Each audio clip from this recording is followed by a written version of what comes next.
पिता सोमप्रभ सुरेश महाराज साहब जी को नमन करके वंदना करके उनके द्वारा बताए हुए 21 द्वारों में से पहले द्वार की बातें अपने यहाँ पर चल रही है। सोच रहे होंगे अब तक पहला ही द्वार चल रहा है, मां से 10वें द्वार तक तो ले गए हैं। हाँ, पहले द्वार जो बताया है कि परमात्मा की भक्ति करना। मैं इसलिए इस परमात्मा भक्ति पर जोर दे रही हूँ क्योंकि जब तक हमें अपने परमात्मा पर श्रद्धा नहीं होगा, विश्वास नहीं होगा, भरोसा नहीं होगा, जब तक हम दूसरी सीढ़ी पर चढ़ नहीं सकते। नींव को मजबूत करना है। कहते हैं अगर मकान या बिल्डिंग बनानी है अपने को, मकान बनाना है आपको, आप सोचिए मैं नींव अंदर से मजबूत ना करूं और ऊपर से अच्छा बड़ा भवन बना दूं तो वो भवन कितने दिन तक टिकेगा आपका? टिकने वाला है नहीं। जब तक नींव मजबूत ना हो, नींव मजबूत करने के लिए उसको इतना ही अंदर, हाँ, ऊपर जितना खड़े करते हो ना उसका आधा भाग आप नीचे जरूरी है, तभी वो इतना बड़ा भवन, इतनी बड़ी बिल्डिंग आपकी टिक सकती है। ज्ञानी भी, इसलिए हम भी यही बात करें कि परमात्मा भक्ति पर हम जितना जोर देंगे, परमात्मा के वचनों पर हमें उतनी ही श्रद्धा होगी। परमात्मा के प्रति प्रीति जाग जानी चाहिए हमारी।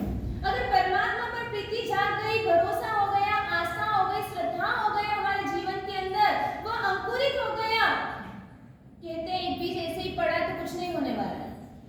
ऐसे ही एक बीज पड़ा तो उसका कुछ नहीं होगा, समय आने पर वह सूख जाएगा, सड़ जाएगा, खत्म हो जाएगा। लेकिन वही बीज अगर मिट्टी में चला गया, बारिश हो गई, मेघनाथ प्रसन्न हो गए, बारिश आ गई, सूर्य की किरणें पर चली गई, तो वह बीज भी क्या हो जाएगा? एक पौधे के रूप में जन्म ले लेगा, उसका विकास हो जाएगा। उसी तरह से अगर हमारे जीवन के अंदर परमात्मा भक्ति रूपी बीज अंकुरित हो जाए तो हमारे सामने एक वट वृक्ष खड़ा हो जाएगा। वट वृक्ष खड़ा करने के लिए केवल एक बीज की जरूरत है। किसकी जरूरत है? एक बीज की जरूरत है। और उस बीज को हमने पहचान लिया तो हमारे जीवन में नए नई चीज हमारे अंदर कितने ही सद्गुणों का समावेश हो जाएगा। फिर ये जो 21 द्वार बताया ना, 21 में से जो 20 द्वार, एक पर आस्था होगी ना तो फटाफट आपके जीवन में दूसरे द्वार भी आने लग जाएंगे। कहते हैं जब पुण्य वाणी जागृत होती है, कोई व्यक्ति कहीं पर कोयले में भी पैर रखता है तो सब सोना हो जाता है। कोयले का बिजनेस कर रहा है, वो करोड़ों का मालिक हो जाता है। और जो सोने, अगर पुण्य वाणी ना हो, पाप का उदय हो, तो हीरे का और सोने के बिजनेस करने वाला भी रोडपति हो जाता है। बस हमें यहाँ पर पैर डालना है, पुण्य वाणी को बढ़ाना है। हमारा पुण्य परमात्मा भक्ति से ऐसा बढ़ता जाएगा, ऐसा बढ़ेगा कि दान, सियल, तप, इंद्रिय पराजय, इंद्रियों को हमें जितना क्रोध, माना, माया, कसाय सारे हमारे अंदर से दूर हो जाएंगे। पर मेहनत किसमें करनी पड़ेगी आपको? बिजनेस चालू करने में मेहनत पड़ेगी। हाँ, बिजनेस को चालू करना में मेहनत पड़ेगी, तब करना है। शुरुआत में हमें मेहनत करनी पड़ेगी। घर को बसाना है, पहले उसको अरेंज करने में, सामान एक एक इकट्ठा करने में हमें मेहनत पड़ेगी। फिर घर तो कोई भी चला देगा। फिर यहाँ पे हमें बताया कि परमात्मा की भक्ति कैसे करना, तो हमें भगवान कैसे बना जा सकता है। परमात्मा की भक्ति करने से हम भगवान बन सकते हैं। लेकिन मैं पूछ रही हूँ आपको, भगवान कैसे मिल सकते हैं? कैसे मिल सकते हैं? भगवान को पाने के लिए आपको क्या करना पड़ेगा? श्रद्धा की बात आ गई है। लेकिन श्रद्धा होते बावजूद भी अपने जो मन के अंदर, जो जीवन के अंदर जो कसाई रहे हैं, कहते हैं संदेह की जगह, शंका की जगह श्रद्धा को लाना पड़ेगा। जब श्रद्धा मजबूत हो गई तो भगवान हमें मिल सकते हैं। क्या कहा है? 3 बातें बताई, 3 पॉइंट्स बताए। भगवान हमें कैसे मिल सकते हैं उसके 3 पॉइंट्स। संदेह की जगह आप श्रद्धा ले आए, सजा की जगह क्षमा को लेकर आ जाएं, और सत्ता की जगह आप त्याग को लेकर आ जाएं। 3 चीज अगर आ जाए, भगवान आपके दरवाजे पे आने लग जाएंगे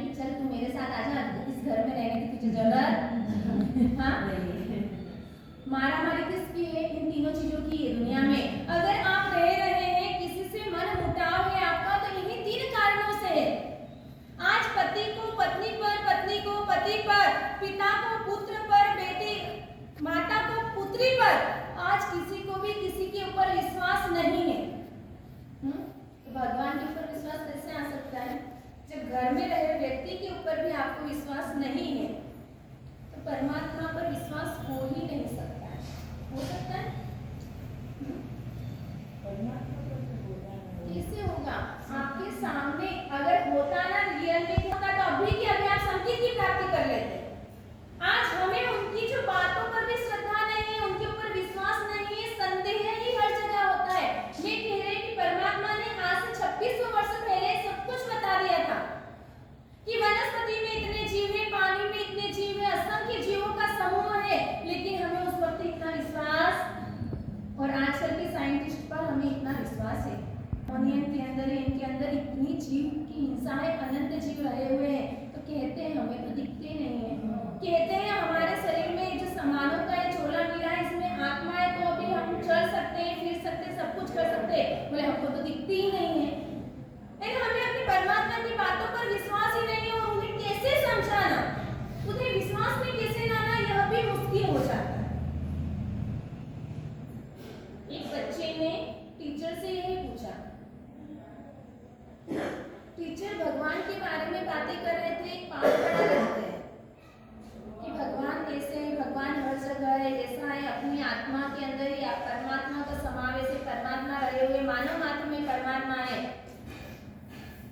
बच्चे ने कुछ नहीं कहा है, हमको तो नहीं दिख रहा, जब तक आप हमें बताओगे नहीं, जब तक हम विश्वास नहीं कर सकते।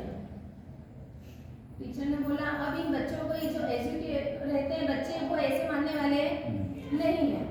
टीचर भी गए, एक जोर से थप्पड़ बच्चे को लगा दी। हाँ, इतनी जोरदार लगाए कि गाल पर चारों उंगलियां मंड गई, खून के धब्बे हो गए। लड़का वहीं पर रोने लगा। वो कहने लगा आपने मुझे इतनी जोर से क्यों लगाई, मुझे कितना दर्द हो रहा है। क्या कहा? मुझे इतना दर्द हो रहा है, आपको बिल्कुल भी बुरा नहीं लगा। तब टीचर ने कहा तेरा दर्द कहाँ है, वो मुझे दिखा। तूने मुझसे पूछा परमात्मा कहाँ है, आत्मा कहाँ है, वो मुझे दिखा, तो मैं तुझे नहीं बता रहा, पर मेरी बात पर तुझे विश्वास नहीं है। तुझे मैंने मारा, तू कह रहा है कि मुझे दर्द है, मुझे पीड़ा हो रही है, मुझे कष्ट हो रहा है, तो वो तेरा कष्ट, तेरी पीड़ा, तेरा दर्द मुझे दिखा दे। तो वह क्या कहने लगा? दर्द कोई दिखाने की चीज नहीं होती, अनुभव की चीज है। मुझे अनुभव हो रहा है कि मुझे दर्द हो रहा है। तब टीचर ने भी कहा कि परमात्मा या आत्मा भी कोई दिखती नहीं है, यह तो हम अनुभव करके बता सकते। मेरे परमात्मा ने कहा है हमें अनुभव करना कि सचमुच में आत्मा है, विश्वास रखना। तो आजकल के एजुकेट लोगों को ऐसा समझाना, तो कह रहे हैं कि भगवान हमें मिलने के लिए सबसे पहला मार्ग बताया है कि संदेह की जगह श्रद्धा को ले आए। हमारा मारवाड़ में किसी जगह पर चातुर्मास, प्रॉपर मारवाड़ भी नहीं और प्रॉपर एमपी भी नहीं, ऐसे किसी बीच की जगह, वहां पर कोई बॉम्बे के व्यक्ति हमको मिलने के लिए आए। अब संघ छोटा ही था, जिस गांव में हमारा चातुर्मास, छोटा संघ, बॉम्बे के व्यक्ति मिलने के लिए आए। कहा कि महाराज साहब जी हमें यहाँ पर संघ पूजा करनी है, हमें यहाँ पर प्रभावना देनी है, तो पैसे चाहिए हमें, कहाँ मिलेंगे? हमने कहा कि यहाँ पे ये बड़े लोग बैठे, पूछ लो, ये आपको दे देंगे। वहां पर मंदिर की पेड़ी पर कई लोग बैठे हुए, उन्होंने कहा कि ये सामने जो एक डब्बा दिख रहा है, आपको जितने चाहिए उसमें से निकाल लीजिए। वहां पर कोई देने वाला खड़ा नहीं, कोई बैठा हुआ नहीं कि जो व्यक्ति को देख रहा है उस डब्बे में से पैसे निकाले। उन्होंने चिल्लर या नोट जो भी थे वह निकाले, प्रभाव न दी। प्रभाव न देने के बाद में वह वापस उन व्यक्तियों के पास में गया और कहने लगे कि इतने चिल्लर या इतने पैसे और नोट बचे हैं, मुझे वापस इतने छुट्टे पैसे नहीं चाहिए।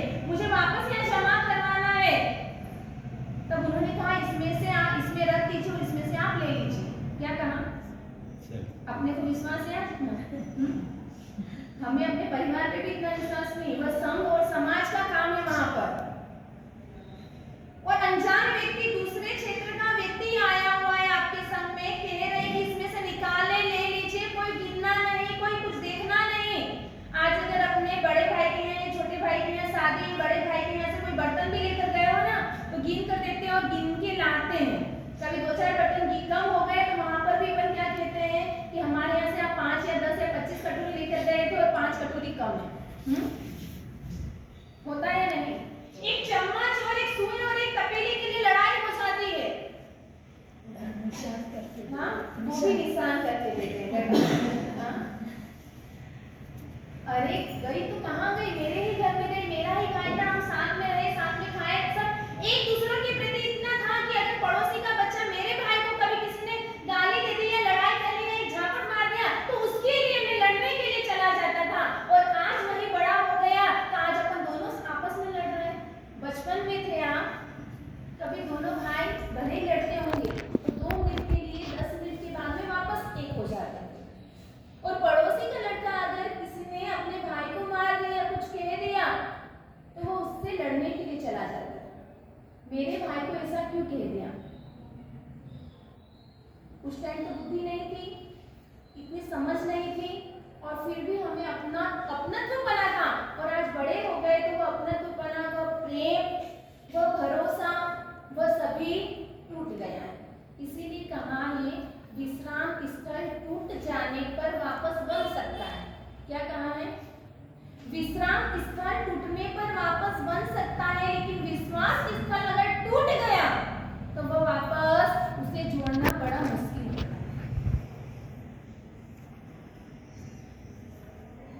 और इसी विश्वास को हर जगह पर बना के रखना।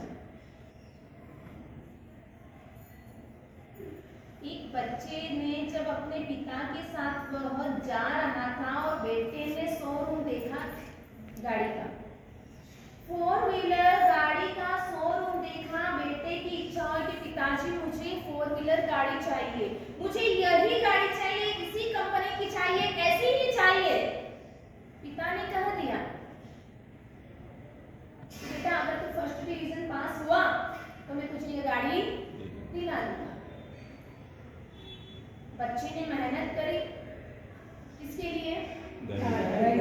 मुझे गाड़ी मिलेगी, मेहनत करी, उसने अथाक परिश्रम किया, एग्जाम हुई, पेपर अच्छे गए, रिजल्ट देखने के लिए एक दिन वह पहुंचा स्कूल में। जैसे ही देखा तो उसने देखा कि मेरा नाम फर्स्ट डिवीजन में, वहीं से फोन लगाया, पिता को कहा पिताजी मैं फर्स्ट डिवीजन पास हो गया हूँ। पिता को कुछ काम था, किसी कार्य के कारण स्कूल में नहीं आ पाया, पर पिता ने नौकर को वहां भेज दिया गिफ्ट देकर। एक गिफ्ट देकर नौकर को भेजा स्कूल में। वह नौकर पहुंचा और उसे वह ऐसा का ऐसा गिफ्ट उसे थमा दिया। उसने उस गिफ्ट के ऊपर जो एक बुक दिख रही थी वह थी किसकी बुक? गीता की। जैसे ही गीता की बुक देखी, उसकी सारी जो एक कहते हैं जो उमंग थी, उत्साह था कि मेरे पिता मुझे गाड़ी देंगे, वो उत्साह वहीं पर खत्म हो गया। मैं फर्स्ट डिवीजन पास हुआ, पिताजी मेरे पास नहीं आए और नौकर के साथ भेजी तो भी गीता भेजी। मेरी इच्छा क्या थी? हाँ। मेरी भावना थी मेरे पिता मुझे गाड़ी दिलाएंगे और उन्होंने गीता पहुंचाई। वह तो तुरंत नौकर के साथ गाड़ी में बैठकर घर गया, टेबल पर ऐसी की ऐसी बुक रखी और घर से वह रवाना पिता पर शंका।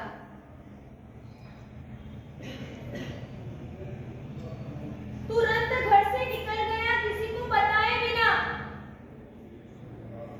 इधर माता पिता ने बड़ी खोज की, उसके मन में यही मैंने मांगी मुझे नहीं दी, मेरी छोटी बहन है वह कुछ चीज मांगती तो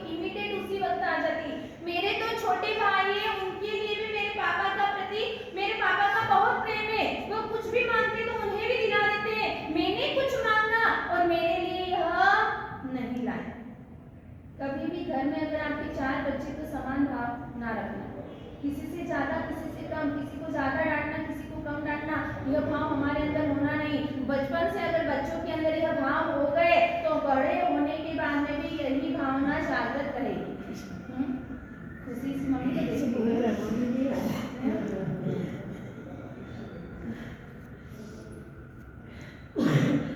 उसके मन में भी यही घर कर गया कि मेरे सभी भाई बहनों के साथ में अच्छा प्रेम है, जब चाहे तो हाजिर हाजिर खड़े हो जाते हैं। आज मैंने इतनी मेहनत की लेकिन पिताजी नहीं आए और मुझे गीता गिफ्ट में दी, मुझे इनकी गीता नहीं चाहिए। और तुरंत टेबल पर रखकर वह वहां से घर से बाहर हो गया, रवाना हो गया। कहीं पर जाकर उसने नौकरी कर ली, पढ़ा लिखा तो था इसे, कहीं दूसरी जगह जाकर उसने नौकरी ले ली और नौकरी करने लगा। समय आने पर उसने किसी एक अच्छी सी लड़की के साथ विवाह भी कर लिया। एक छोटी सी बात के लिए माता पिता अपने ऊपर इतने उपकार करते हैं, जन्म दिया, जन्म के बाद में इतनी परवरिश कर रहे हैं, वो परवरिश उसे दिखी नहीं, केवल एक छोटी सी बात को लेकर वो वहां से रवाना हो गए। 5 साल के बाद में उसके मन में कुछ बात आई, उसे पिता की याद आई। उसने सोचा मैं पिता को फोन कर लेता हूँ। तुरंत फोन किया और फोन में कहा, पूछा डायरेक्ट, पिताजी आप कैसे हो? क्या पूछा? पिताजी आप कैसे हैं? लेकिन जैसे ही जिसने फोन उठाया था वह उस घर का नौकर था। नौकर ने फोन उठाया और नौकर ने कहा कि पिताजी तो आज सुबह ही उनका देहांत हुआ, उन्हें शमशान की ओर ले जाया गया, आज ही उन्होंने प्राणों का त्याग किया है। जैसे ही यह शब्द सुने उसके भी दिल को आघात पहुंचा। तुरंत वह जहां से था, जहां पर था, वहां से तुरंत निकला, अपने घर पर आया। उसे बहुत दुख हुआ, लेकिन जिस जगह पर वह गीता रखकर गया वह गीता आज भी वहीं पर 5 साल के बाद में भी वह गीता उसी जगह पर वैसी की वैसी ही पड़ी है। जाकर पूछा कि क्या हुआ, कैसे हुआ? तब नौकर ने बताया कि आपके चले जाने के बाद में आपके पिताजी आपके लिए विचार कर करके दुख के कारण, मेरा बेटा कहाँ होगा, क्या कर रहा होगा, इस दुख में, इस चिंता के कारण चिंता ने उन्हें घेर लिया और वही चिंता उनके लिए चिंता बन गई। पिता की ऐसी बात सुनी, तुरंत उसने गीता हाथ में ली। यह कोई काल्पनिक घटना नहीं है, यह सत्य हकीकत की घटना है। तुरंत उसने गीता हाथ में ली, ऊपर का कवर हटाया, गीता को देखा। गीता के अंदर उससे चिपका हुआ एक लेटर था और उस लेटर के अंदर ही 12 लाख की गाड़ी की चाबी थी। क्या थी? जैसे ही उसने चाबी देखी, लेटर देखा, किताब देखी, उसे दुख हुआ। उसने लेटर को पढ़ा तो उसमें लेटर में पिता ने लिखा था, कितने भी व्यस्त थे पिता, लेकिन फिर भी पुत्र के लिए कि मेरे बेटे का उत्साह बढ़ेगा, उसके लिए उसने लेटर भी लिखा था। उसमें लिखा था कि बेटा, आज तूने जो मेरी भावना थी उस भावनाओं को तूने पूर्ण किया है, बहुत बहुत धन्यवाद। लेकिन साथ में तू बढ़ रहा है, आगे प्रोग्रेस कर रहा है, लेकिन याद रखना तेरे प्रोग्रेस के साथ में तेरा पतन ना हो जाए, तू पीछे ना पहुंच जाए। एक अच्छे बेटे का कर्तव्य तूने निभाया है और ऐसा ही कर्तव्य तू निभाते रहना। इसीलिए मैं तुझे गीता भेंट कर रहा हूँ कि गीता के अंदर भी बताया है कि पुत्र का कर्तव्य पिता के प्रति क्या होता है, पुत्र कैसा होना चाहिए। तेरे अंदर संस्कार है, लेकिन फिर भी मैं तुझे यह भेंट कर रहा हूँ।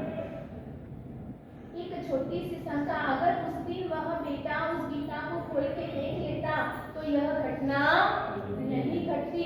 कभी भी हम किसी व्यक्ति के प्रति शंका को लाए तो पहले उसे समझने की कोशिश करें, समझे बिना ही आप उसके आगे कदम न बढ़ा दें। अगर आगे कदम बढ़ा दिया तो पीछे हमें पछताना ही पड़ेगा।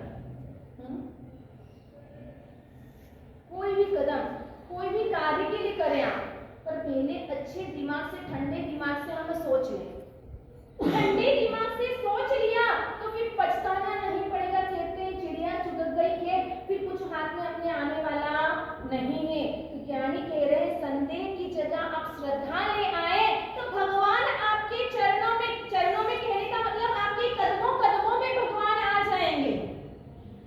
जहां आप पैर रखेंगे मेरे प्रभु पहले आ जाएंगे, हमें संभाल लेंगे, हमें कहीं गिरने नहीं देंगे। दूसरे नंबर पे बताया है सजा की जगह क्षमा को ले आए। धर्म यहाँ करते हो आप सामाजिक प्रतिक्रमण, लेकिन सबसे ज्यादा पाप आप घर में कर लेते हो, उसका प्रायश्चित नहीं करते, किसी को क्षमा नहीं करते हो। घर में किसी से अनबन हो गई तो वो अनबन 15 दिन तक चलेगी आपकी, चलती है नहीं चलती है। आजकल तो ज्वाइंट परिवार नहीं है, कोई बात नहीं, लेकिन तो भी छोटी मोटी चलती रहती है। पहले देरानी जेठानी साथ में रहते तो देरानी जेठानी के अंदर होता था एक घर में एक रसोड़े में काम करते थे, देरानी इधर खड़ी होकर करती, जेठानी इधर होकर करती, एक दूसरे का चेहरा नहीं देखते, एक दूसरे से बातें नहीं करते, अपना अपना काम करके वह रवाना रफू चक्कर हो जाती। यह हमारी और एक बात छोटी छोटी सी बातों में 15-15, 20-20, एक महीना, और कोई महिला ऐसी दिखती कि आज जीवन वो कभी अपने देरानी जेठानी से बात नहीं करते। ऐसे केस भी देखने को मिलते हैं। तो जब तक आप अपने परिवार वालों के साथ प्रेम से नहीं रह सकते, जब तक हम किसी के भी साथ से प्रेम से नहीं रह सकते। परिवार वालों के साथ प्रेम से रहना सीखें तो बाहर आप प्रिय लगेंगे और अच्छे लगेंगे। लेकिन आज अपन किसके साथ अच्छे रहते हैं? बाहर वाले तो बहुत सोने सोने लगते हैं। बाहर के लोग सोने लगते हैं और अंदर के लायक लोग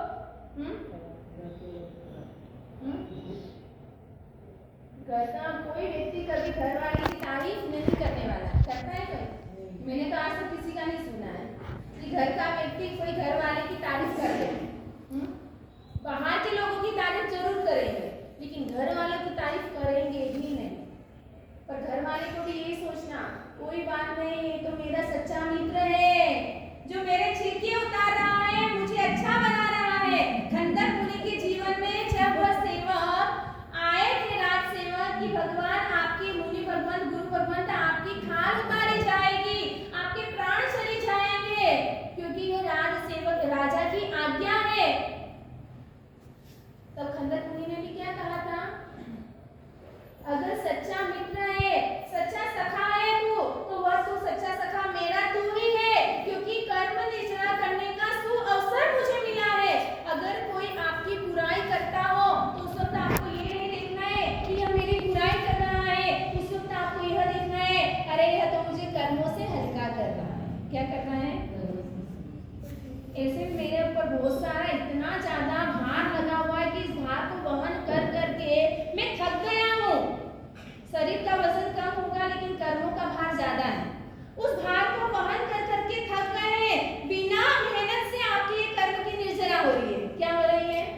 कोई आपको पुरुषार्थ नहीं, कोई तप नहीं करना, त्याग नहीं करना, भक्ति नहीं करना, प्रतिक्रमण नहीं करना, सामाजिक नहीं करना, कुछ भी नहीं करना, ना पैसा खर्च करना है, ना ध्यान लगाना, ना योग करना है, शरीर को कष्ट नहीं देना है।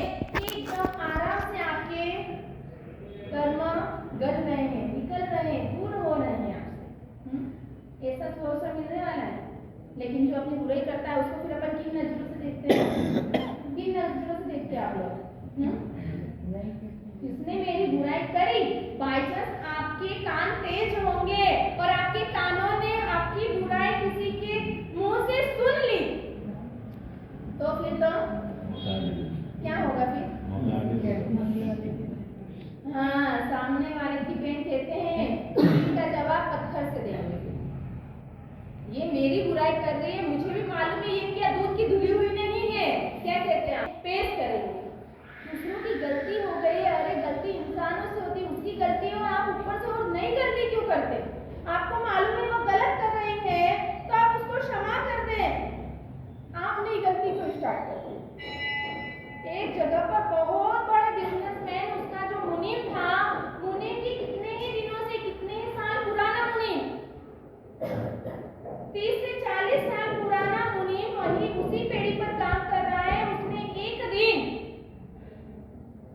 सोने की थाली छोड़ ली।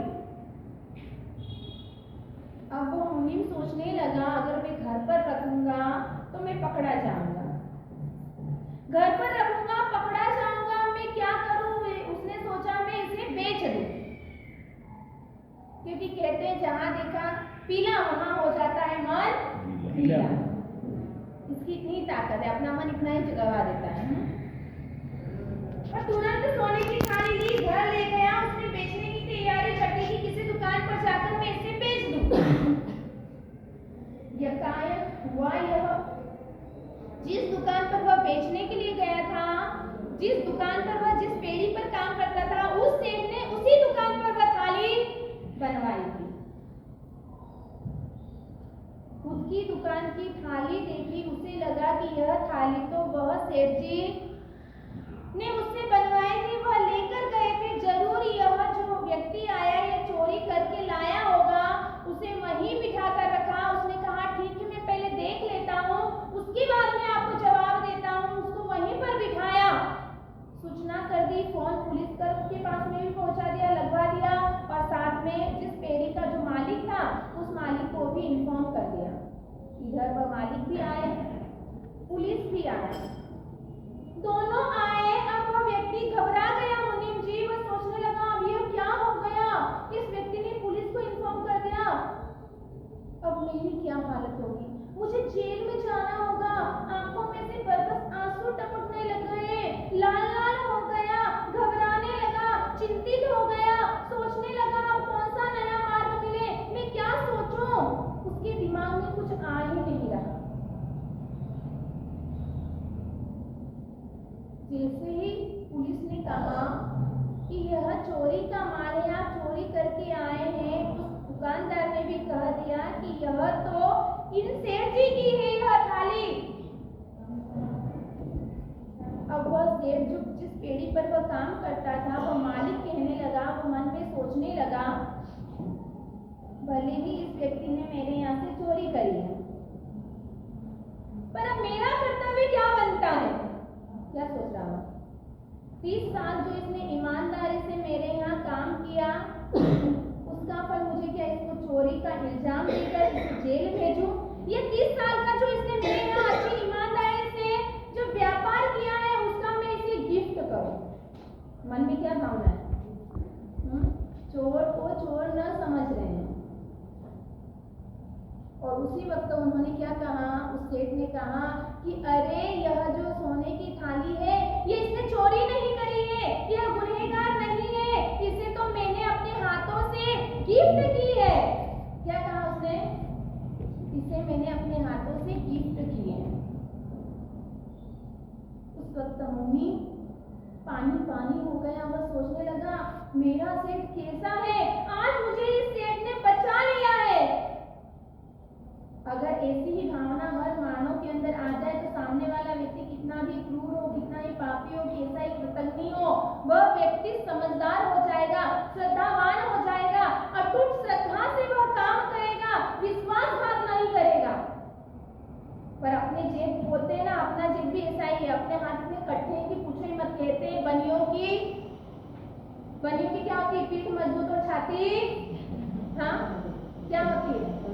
छाती कमजोर होती है, सहन नहीं कर पाता है। आंखों के सामने हो रहा है, अगर पीठ के पीछे कितने ही लगते घी के जा रहे होंगे तो वो नहीं दिखेंगे, सही है ना? लेकिन आप भी अच्छी रोटी भी खा लिए तो अपना पेट दुखने लगेगा नहीं दुखेगा? एक सेठ जी घर पर भोजन कर रहे, रसोईया खाना खिला रहा हूँ, सेठ जी आराम से भोजन रोटी सब्जी खा रहे हैं, यकायक सेठ जी की थाली में अच्छी घी से लथपथ रोटी आ गई। सेठ जी ने कहा रसोइये को कि अरे मेरा दीवाना निकालेगा क्या, कितनी रोटी पर घी छुपड़ी हुई है। जैसे ही यह कहा, रसोइया तो थाली में से वह रोटी निकाल ली और कहा अरे सेठ जी गलती हो गई, गलती से आपकी थाली में आ गई है रोटी। तो क्या कहा, यह रोटी तो मेरी ही, गलती से आपकी थाली में आ गई है। इतने दिन से वह रसोइया मार ताल खा रहा था, चकमस्ती से रह रहा था। जैसे ही मालूम पड़ा, सेठ जी घबराने लगे। उसके पहले कितने ही कुछ हो गया वो हमें दिखता नहीं। अरे जैसे पीठ पीछे हो रहा है वैसे अपने सामने से आप करो, दिल फरियाद होकर काम करो, वह आपको छप्पर फाड़ कर देगा। अगर आप दिल खोलकर काम किया तो भगवान भी आपको छप्पर फाड़ के देंगे। मत सोचना नया काम बढ़ जाएगा। हाँ, कहने का मतलब अल्लाह धार आपके पास